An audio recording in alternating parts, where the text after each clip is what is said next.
Race of the week, beautiful Belmont Park and the Dancing Renee Stakes. This is $100,000 and it's a stakes race for New York breds from Belmont Park. Now the reason why I've chosen this race, again, we're trying to get people to think in the handicapping process, and a lot of our stakes races are more distance races or higher class races, and sometimes some of the same thought process that goes into those races are still relevant for a stakes race like this. So it is for New York breds.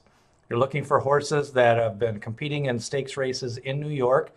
Sometimes you're looking for a horse that's maybe dropping out of an open company race. And the key factor in this race is it's a 6-horse field. So it's going to be tricky.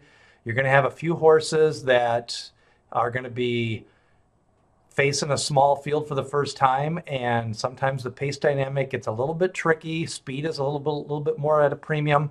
Let's start at the rail. JC's Shooting Star, 6-1 on the morning line. Now this horse drops on the cutback from the mile on the turf, and it goes back to the dirt. And 2 races back, it earned an 86 Beyer speed figure on the dirt, and when it picked up a head victory, came from off the pace that day. Now, if you look at the last 10 races, most of the time at the second call, dirt or turf, this horse has been in the rear half of the pack. So this is definitely a closer. It's going to be a little bit pace dependent. She's in sharp form, and I do like the turf to dirt angles. So I kind of like JC's Shooting Star. Holiday Disguise, 9-5 morning line favorite, drops in class from an open company grade 3, and that is why it's probably going to be bet pretty hard at the windows.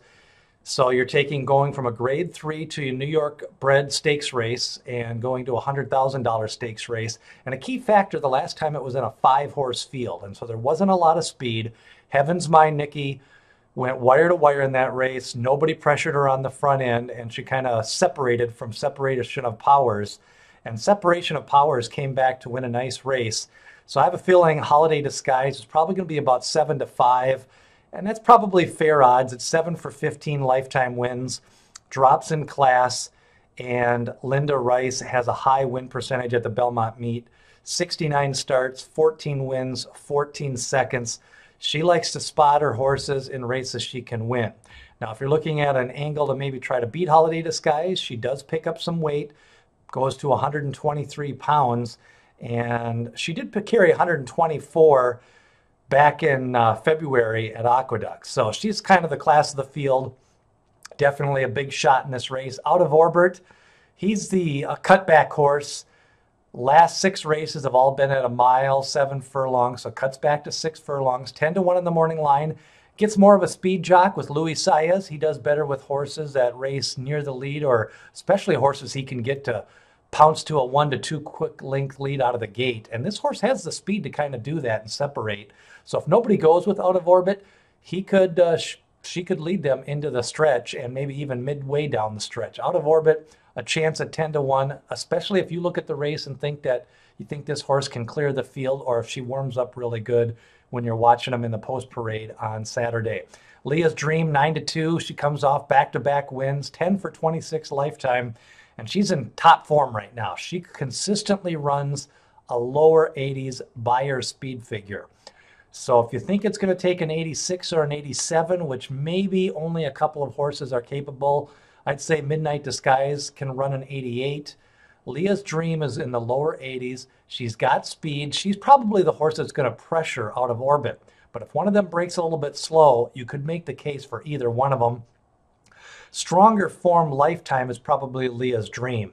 Midnight Disguise, second favorite. She's a closer. I think she kind of picks up the pieces if there is a speed duel, or possibly if Holiday Disguise doesn't fire. Pause for the Cause is the 6-horse, and that's already a little bit of a negative in a 6-horse field or a 5-horse field. Sometimes that outside horse, if it breaks just a little bit slow, has to make that quick decision to kind of rush up and take on the speed. And with 2 proven speed horses, this could be the horse that makes it a 3-horse speed duel, or maybe just the 2 go off by themselves. And this horse, 4 wins, 18 starts, solid New York bred, picked up a win 5 races back, and 3 races back lost to Holiday Disguise. So I think Holiday Disguise is going to be 7-5 in this spot. I think you can make the case for one of the two of the speeds if they get loose, maybe Leah's Dream. I do think the horse sitting a good trip is going to be Paws for Cause. Now I'm going to pick Holiday Disguise in this spot, but my second choice would be Paws for Cause. That's a look at the Dancing Renee Stakes from beautiful Belmont Park. Big race on a big weekend of horse racing. We have previews of the Stephen Foster, the Fleur de Lis, and the Matt Wynn Stakes also for this weekend. Hit subscribe. Also, ring that bell if you want to get notifications. We've got lots more stakes races coming up this summer. Also, who do you like in the Dancing Renee? Do you think somebody's going to get an easy lead? Do you think the small field favors somebody? Leave a comment or like this video, and we'll respond here. Beautiful Belmont Park, the Dancing Renee Stakes this week, Race of the Week.